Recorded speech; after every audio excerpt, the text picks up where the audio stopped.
Oh god. Oh, I'm reacting to what is this? Undeniably canon FNaF Five Nights at Freddy's timeline, part 1. That's part 1 of this video too. But if you go to offtroop, then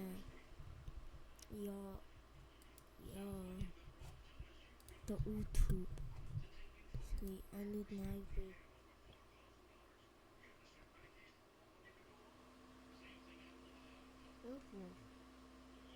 Yeah, he's this mostly.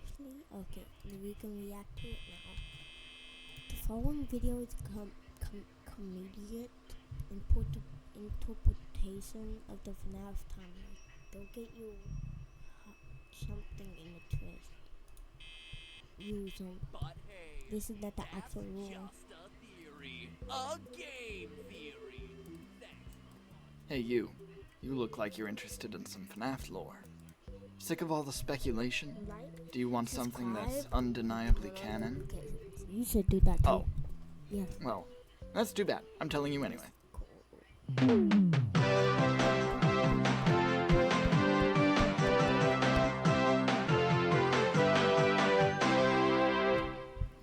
The year was 1983, January to be exact. Local nobodies Henry Emily and William Afton were walking down the streets of Hurricane, Utah, when suddenly they noticed that not once in their life have they ever caught a glimpse of a yellow grizzly bear. It was then their fates were sealed, and they knew that they must fulfill their destiny. Henry and William were something of robotics enthusiasts, so they finally used their untapped potential to create the most realistic animatronic bear imaginable. On their first attempt, they made a decrepit, muddy yellow bear with giant teeth and claws. That's supposed to be the, I think it's supposed to be the Nightmare Fredbear, I think. Because that's what it looks like. I don't know, bear, no, I don't know. Wasn't realistic. William, however, remembered that in the trunk of his car rested a cluster of discs that could emit audio frequencies that would fool people into seeing real bears. They slapped those bad boys on this animatronic, and suddenly it took the form of the beautiful golden grizzly, who they then named Ferdinand von Bernard. Not only did he look the part and have a voice like honey butter, but the mind-altering audio accidentally gave him sentience and cosmic power beyond our human understanding. This was very dangerous, but the partners in furry shenanigans were not swayed. That is, until the entire town evacuated at the sight of this golden beast. Turns out, people are scared of loose bears. Who would have thunk it? Of course, this fear wasn't for nothing. Ferdinand was caught dining on a local restaurant owner, and he fled from the crime scene before law enforcement could get to him. William and Henry realized they had been a slight bit overzealous with their first creation.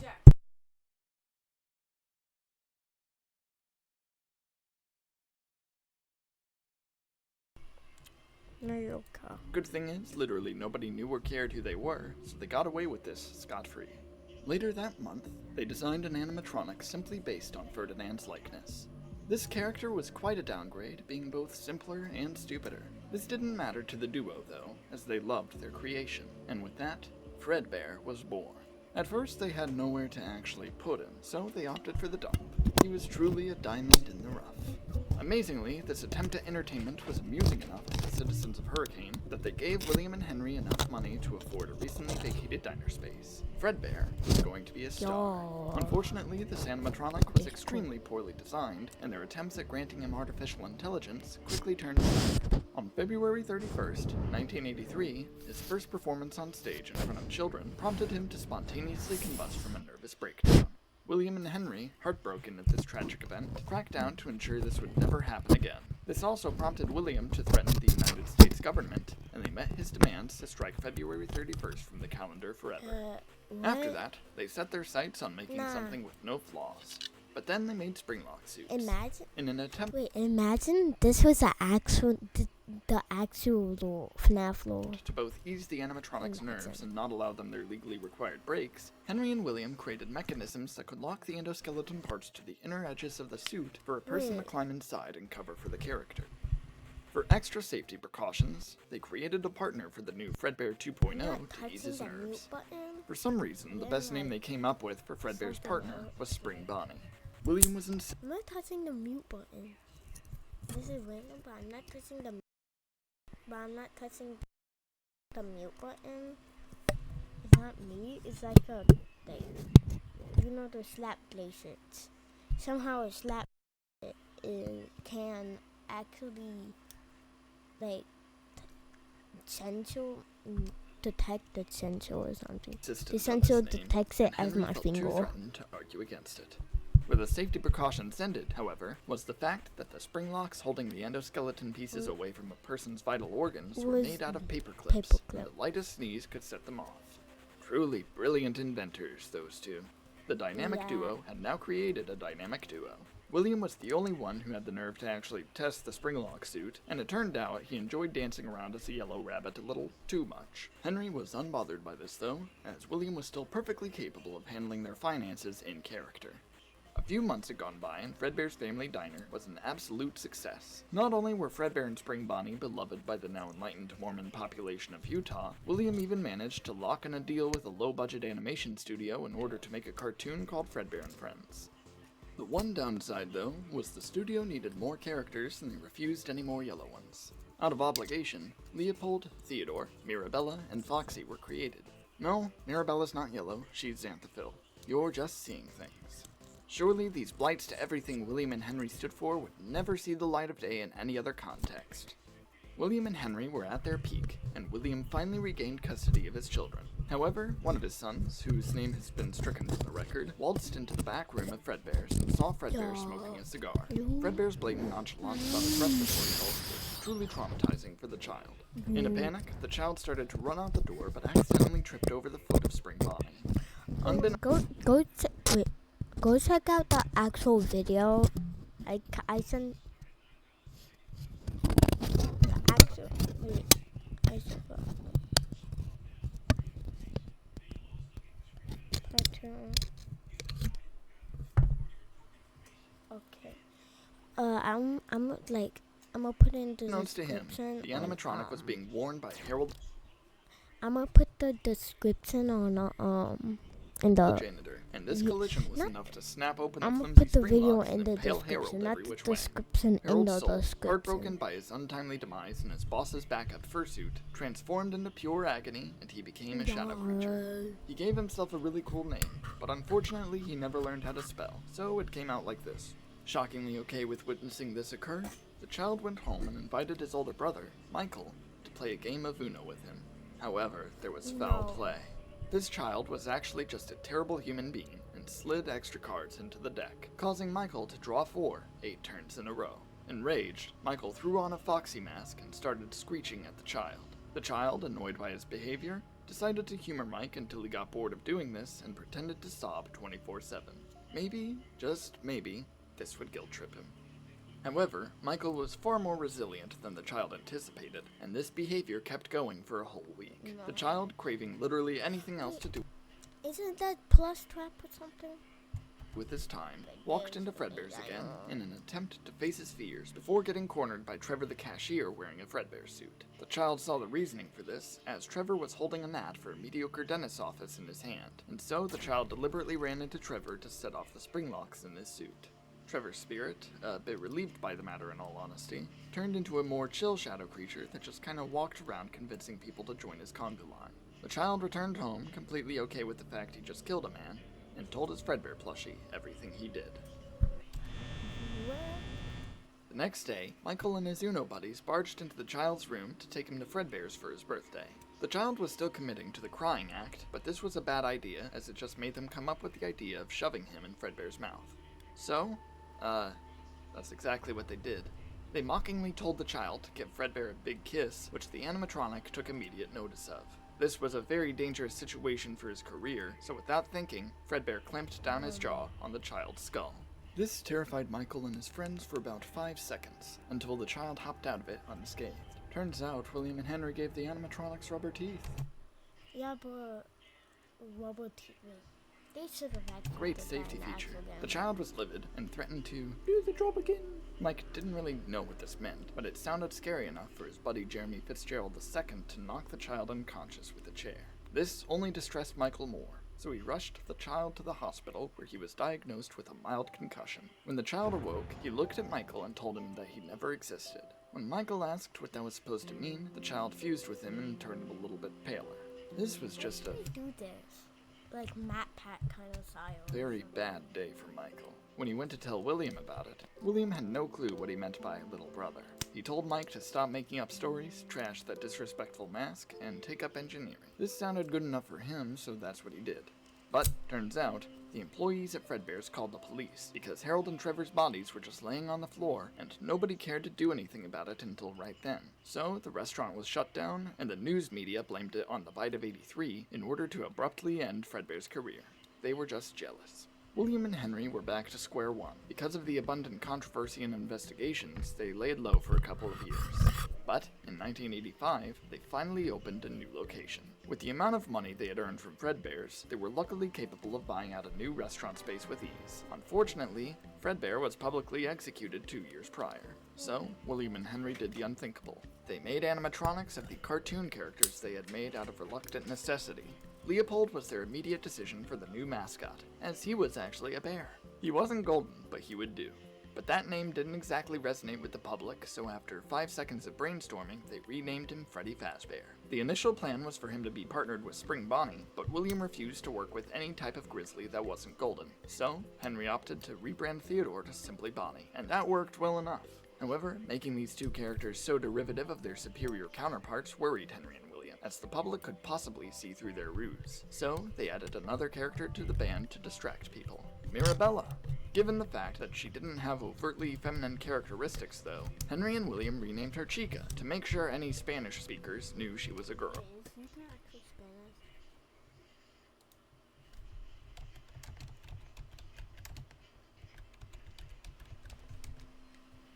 Yes. Oh. I was just moving towards that up. I don't know what. There was one last cartoon character they could use, being Foxy the Pirate. This was a gimmick that the Fredbear and Friends show added to drive up ratings. Henry was fine with the concept, but William hated it. For the time being, the partners settled on shoving him in the corner of the building, far away from the three they actually tolerated. After opening the location, however, the two quickly realized you gotta disrespect Foxy like that that? children didn't actually care about the three stage performers. Something about theming being more interesting. As more and more children flocked around Foxy's Pirate Cove, William immediately ran up and kicked the poor animatronic in the kneecaps. This put him out of order for the time being, and William tore him up after closing to ensure it would stay that way. Somehow, do that to Foxy? this didn't scare anyone away, and everyone just immediately piled back over to watch Freddy sing about bullfighting. Henry and William were truly living the life. They lost their beloved golden animals, sure, but they were still happy. Well, that is, until they still didn't use one Spring fateful Bonnie. day. Hey, can I borrow $5? Yeah, sure. Well, not actually this specific day. It was 2 days after this that things fell to pieces. William Yeah, I not saw something. Hey, can I borrow $5? Yeah, sure. Well, Look, that's Henry and that's Ollie. Wait, they already have the green wristband on. hey, can I borrow $5? Yeah, sure. Well, not actually this specific day. It was 2 days after this that things fell to pieces. William, after a long day of work, was extremely hungry. You may be wondering why he didn't just eat dinner at Freddy's, but truth be told, he hated the pizza there. They blew all their budget on good tablecloths. So, instead, he opted to drive down to a local rundown Carl's Jr. on that fateful, rainy Tuesday night. Hello, I'd like an original Angus burger and a large Coca-Cola. That'll be $5, please. This was the moment that William You acted can just snap. use that $20 bill, Well, my bro. $5. Just use it. In a fit of rage, William sped 1 mile over the speed limit and pulled up at Freddy's to enact revenge on Henry. However, by pure chance, Henry's daughter Charlie was locked out of the building. William, attempting to help her back in, looked at her in the eyes trying to explain his plight. However, with the rage in his heart at that very moment, his mere stare was a death sentence. Charlie flopped over immediately from this. William, panicking over this murder, threw her in the alley next to the restaurant and drove off before anyone could see what had happened. After this, the restaurant's security puppet, designed to keep track of the children assigned to it, walked out of the building to find Charlie. When it got to her body, her soul grew an attachment to the character, and she stuck around in hopes a new body would be made so she could fuse with it. You'd expect for this to be the end, but the sudden realization of his true power gave William an idea. With his instantaneous death stare, he could quickly and quietly send a horrible message to Henry. He circled back around to Freddy's and made a beeline toward the safe room that contained the retired Springlock suits. He quickly equipped his spring bodysuit and darted around the restaurant telling kids that their dead dogs were alive in the safe room with Old Man Jenkins. None of them actually had dogs, but they all assumed that they'd managed to get a free one anyway. Of course, they realized very quickly that they were conned. William waltzed into the safe room with 5 total children inside, but before he could do anything, William waltzed into the safe room with... Anyway, of course, they realized very quickly that they were conned. William waltzed into the safe room with 5 total children inside, but before he could do anything, the child named Cassidy kicked him in the shins so hard it knocked the pink out of him. Luckily, he duct taped the spring locks to the edge in the shins so hard it knocked the only one who actually has pink out of him. Luckily, he duct taped the spring locks to the edges of his suit so they couldn't go off. But he was still made livid by this attempt on his life, so he stared down each one and took them out. William wondered if perhaps he had gone overboard with his evil deeds, but figured that 5 children for $5 was a reasonable trade-off. As a disclaimer to all of you at home, murder is bad. Meanwhile, a drunk man named Dave Miller had just been turned away from juniors and drove home. He was a terrible father and insisted on invading his son's privacy for the heinous act of the boy. William Afton. Locking his door. The boy, whose name was Andrew, broke his window and left the house. Turns out, Trevor the cashier, at this point dubbing himself Shadow Freddy, convinced Andrew to participate in his conga line to Freddy's. Unfortunately, Shadow Freddy's favorite spot to wrap up his conga lines was the safe room, and the two just so happened to come in as William finished stuffing 4 of the children into the animatronic suits. William, surprised by his sudden extra child, accidentally gave him the death stare, and now he was left with an extra body to stuff. And to make things more inconvenient, there weren't any more characters to pick from. This, however, is when he realized that he could just stuff both Cassidy and Andrew into the Fredbear suit. William knew nobody actually wore the thing, so he was certain it would go completely unnoticed. After this, he left the building like nothing happened,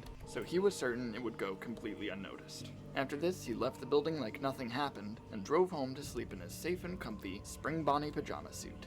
It was getting to be an obsession. After this point, Henry was very obviously devastated. However, he had no idea who actually did it. The cameras were broken, and the only accusations were that someone did it while in a mascot costume. Police promptly arrested a man from a completely unrelated pizzeria. Fortunately, Freddy's didn't get shut down for this, and Henry attempted to keep things going for a while.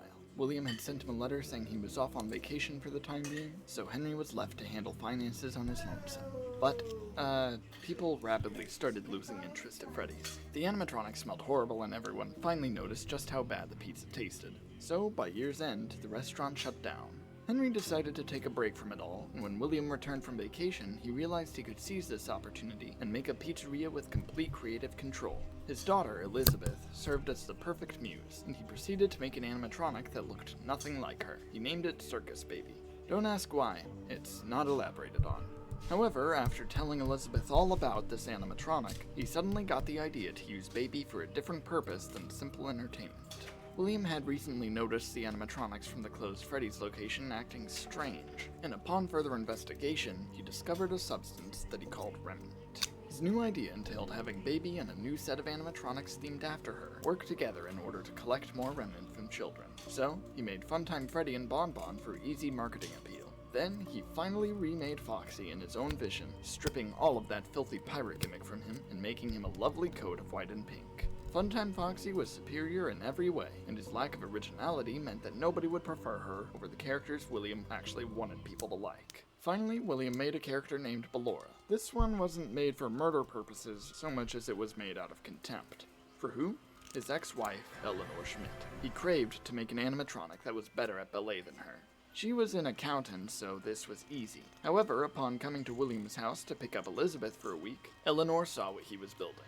Angered by the fact that this character was better at ballet than her, a woman who never once thought about it until right then, she fused with Ballora in a fit of rage, and now William was stuck with a robot wife that danced around his workshop every day. But, no matter. William secured a building to open this brand new sister location of Freddy's, named Circus Baby's Pizza. Master of Architectural Design. Yes, pizza with sunglasses and Circus Baby with no eye. World. and progress was going smoothly. He had some test runs of the pizzeria, and let some groups of people come there early for birthday parties. But this plan quickly turned sour as Elizabeth joined a party and ignored his specific demands not to see Baby. To William's surprise, children don't listen to you if you say not to play with something they want. As a result, Baby's murder equipment activated as soon as Elizabeth was alone with her. William instantly shut down development on the restaurant. He was very distraught over this, which maybe he should have considered before trying to murder more children. What is this? What is this, Mom? Despite the local population being completely confused by this sudden turn of events, William blamed it on gas leaks and never spoke of it, and instead went back to Henry for them to start work on a new Freddy's location. For a while, they planned on just fixing up the old animatronics from the previous location and scrubbing them down to fix the odor problem. However, William caught sight of Foxy and formed a new idea in his head out of pure hatred. He told Henry his idea for the new design philosophy of the animatronics he had in mind. He introduced a newfangled plastic finish, flashy makeup, and to top it all off, William unleashed his newfound obsession with prefixes and dubbed them toy animatronics. In order to further justify this decision, he also proposed bringing back the security puppet character as just a normal marionette, and finally created the hero of this universe, Balloon Boy. Getting all of that out of the way, William went straight to explaining to Henry why Foxy needed to be white and pink. And with that, the new face of Freddy's was underway. The location opened in 1987 with a lot of good press, and people were flocking to it. Why did they put so much trust in this new location? Simple. Henry and William advertised that there would no longer be terrible pizza. This is because they got rid of the kitchen. This restaurant had no food. You'd think this would be a problem, but kids really like to go there for the characters alone. And by characters, I mean character. As even despite William's every last effort of making Foxy relevant, the kids now flocked to Toy Foxy's Kids Cove to tear him apart and put her back Foxy relevant. Wait, you can see, it's like from Five Nights at Candy's. That one's from Five Nights at Candy's. That plushie. I mean character. As even despite William's every last effort of making Foxy relevant, the kids now flocked to Toy Foxy's Kids Cove to tear him apart and put her back together. They thought they could make him look better, but without technical experience, she looked less like a pirate and more like a metal tumbleweed. William had now found a new rage spurred by Foxy's mere existence, and so he enacted a second missing children's incident to cripple the restaurant's success. This time, however, Henry had been paying attention. He saw the camera recordings of Spring Bonnie luring children to the safe room and realized that William was behind this the entire time. He immediately fired William and told him to never show his face again. William realized that this was a big problem. Henry may have let him off easy by not calling the authorities, but if anyone else checked anything, he'd be caught for sure. So, after ruffling through old newspapers about his murders to see if he liked any of the parents' names, he stole the name Dave Miller and applied for a job as a night guard at the location. Using this position, he tampered with the facial recognition scanners they implemented in the animatronics and wiped the camera recordings clean. On top of this, he beat up all of the old animatronics just to put them in their place after seeing Freddy walk around. He even tore off Bonnie's face for not being deserving of the mantle he once bore. Bonnie, possessed by little Jeremy Fitzgerald, was merely a prophecy of more face trauma to come for that bloodline.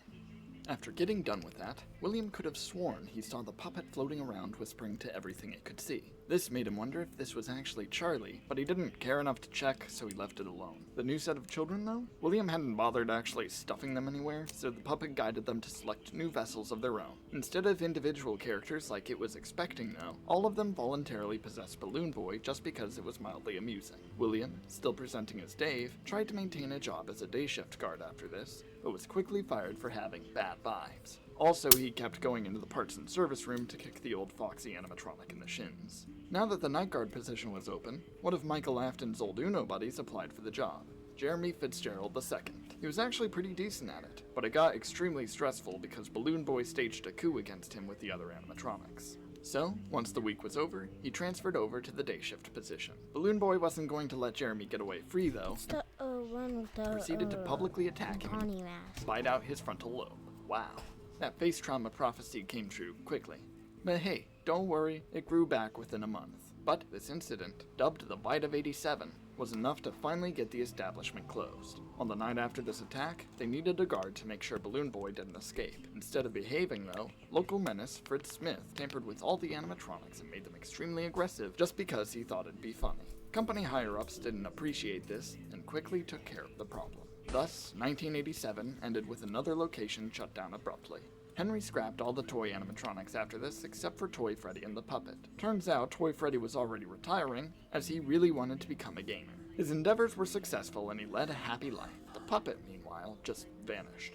Henry, spooked by the idea of a sock monkey with a clown mask coming back to haunt him, started making blueprints for a counterattack if that day ever came. Now, Henry had his sights set on repairing and reusing the old animatronics for one last attempt. It looks like his eyes are like red, but it's just At the pizzeria business without William in his way. Bonnie. However, this plan was easier said than done. Henry, with all of his financial incompetence, had next to no funds to enact this idea. So, he briefly attempted a public fund to try and get money. After a day of trying, he gave up with exactly $0 earned. Henry was broke, sure, but he had some powerful resolve. So, he decided to steal back the building he and William used in 1985 to recycle for his new pizzeria. Despite this being very much illegal, nobody actually wanted to use the building given its history, so the city decided not to bother Henry when he claimed it back as his. Being a one-man show, Henry had to take his sweet time renovating the place. But, after about a year, he managed to open it back up with somewhat new animatronics, and, to his surprise, he was actually moderately successful. Due to a dwindling bear population in Utah, there was growing demand to see one in person, and the populace reluctantly decided that Freddy Fazbear's Pizza was their best shot at doing so. Unfortunately, the working conditions were very much terrible. The most loyal employee of Fazbear, Phone guy. Employee board phone guy. Entertainment, only known by his co-workers as Phone Guy, was assassinated by the animatronics during his final week of working the night shift due to Phone equal William. looking suspiciously Blue equal purple. The good thing is, he had recorded a helpful guide on how to not get assassinated right before getting assassinated. Henry was not ready to let this casualty of his negligence ruin things for him though, so he covered up Phone Guy's He used them at, yeah. death and business went as usual afterward. William, still being unemployed and bored, decided now was a good time to take revenge on Henry. Again. He realized that he still had an entire stockpile of animatronics he never got to use. With the power of legal loopholes, he managed to kickstart Circus Baby's entertainment and rentals. For suspiciously low prices, the average family could have a giant Creme animatronic shipped to their doorstep to throw parties for their children. What could go wrong? Well, Baby's eyes were green.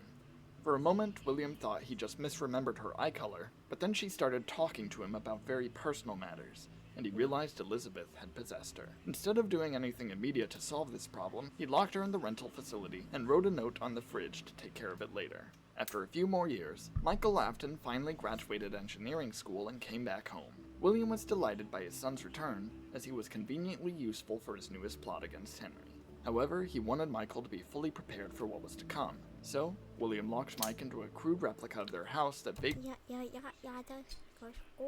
resembled the layout of Freddy's. In this fake house, William had prepared makeshift animatronics with dangerously high safety hazards to attack Michael, so he could learn how to defend himself against the real deal. After roughly a week of watching Mike handle the process, William noticed something went wrong. Something broke into the fake house. Upon further investigation, he discovered some discarded audio discs lying on the ground. It was Ferdinand von Bernard. Having wandered the wilds of Utah for exactly a decade, he returned to Hurricane. What if FNaF 4 we actually play as Mike? Where we actually play as FNaF 4? To wreak havoc on his creators. So, he targeted William's favorite, only, son using his unaltered form. But Mike was resilient, and he managed to avoid Ferdinand long enough that he got bored, reapplied his audio discs, and finally wandered away. Given the unplanned attack on Michael, William ended the testing process and gaslit Mike into believing it was all just a nightmare before changing the subject to getting a job. To ensure that Henry wouldn't tell Michael what he knows about his father, William told Mike that he should apply using his mother's maiden name rather than Afton. That way he doesn't draw attention to himself for being related to everyone's favorite former manager, of course. So, Mike Schmidt worked for a whole week at this place. The animatronics tried to assassinate him due to his good looks, or so he assumed. After working an extra night to assassinate him due to his good looks, or so he Menu: fast crust pizza, hot chico wings, bunny breadsticks. I can't read that. 87% of profits go to Neil Bales. Oh, and we have Pepsi. And he just wrote a drink called Mike Smith to my biggest fan. Huh? We assumed. After working an extra night and being applauded by Henry, he was then instructed by William to sabotage the animatronics using his new engineering skills. Why do I need to disable their AI? It builds character, and Henry still owes me $5. Michael wasn't buying this, so he decided to do the exact opposite and crank them all up to the maximum setting to challenge himself for the end of his week. But, due to the animatronic scent rubbing off on him, Henry fired him for body odor and inadvertently caused a personal grudge. Before leaving, Mike snuck into the back and disabled all of the animatronic systems to spite Henry. Now that the animatronics didn't work, everyone stopped caring about Freddy's again. Henry's profits plummeted, and he was ultimately forced to shut the place down by the end of 1993. After hearing this news, William was ecstatic. He began I thought 1993 was fine. marketing the Circus Baby rental service even harder and proceeded to begin his final plan. William had needed Freddy's closed for more reasons than just spite. The Fun Times Remnant collection was not working as frequently as he hoped, and if he wanted to understand the substance at all, he needed more of it quickly. So, he made sure he had free reign to tear apart the animatronics to harvest their remnant and leave. After sneaking into the now abandoned Freddy's, he set up camp in the safe room since the animatronics were programmed not to go in there. But then he remembered Michael had completely deactivated them, and they would only move if the souls possessing them were motivated enough to. Luckily, Shadow Freddy suddenly appeared, and William bribed him to start a conga line leading into the safe room so he could dismantle all the animatronics. His plan worked flawlessly. In the animatronics' weakened state, William was able to tear them apart using nothing but his bare hands. Unfortunately for him, some of the remnant spilled and formed into the visible spirits of the missing children. Terrified that they might be able to kick him in the shins, he ran to his trusty spring bodysuit and put it back on for the first time since 1987. Feeling empowered despite accomplishing nothing, William began to laugh at the ghosts. But, in his self-indulgent celebration, he failed to realize that the duct tape holding back the spring locks had fallen off, and the leaky ceiling proceeded to snap them shut. The ghosts, finding his inconvenience hilarious, faded away for the time being so they could gossip about him elsewhere. While normally being impaled like this would result in immediate death, the spring lock failures these suits cause are painful enough to consistently cause so much agony that life is maintained in some way. While Harold the janitor got the short end of the stick and became a miserable shadow creature, William was now one with his beloved rabbit suit. Realizing he wasn't gonna properly die anytime soon, William Afton came up with a new name for his new form. He called himself Springtrap. And with that, we end this chapter of the timeline. Wait, but what about the rest of it? I'm drawing it out. For suspense. And this is a lot to cover, but pretend it's only for suspense. But what about Ferdinand Von? Don't worry about him. I'm sure he won't do anything crazy before this is all done. Alright, goodbye for now. Yeah.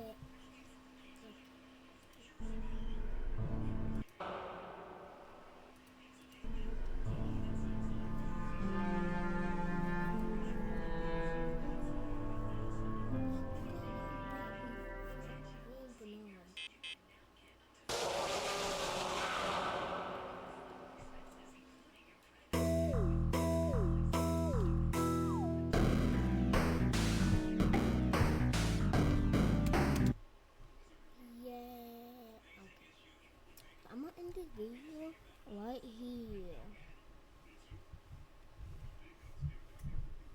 So bye bye guys. Wait, I need to.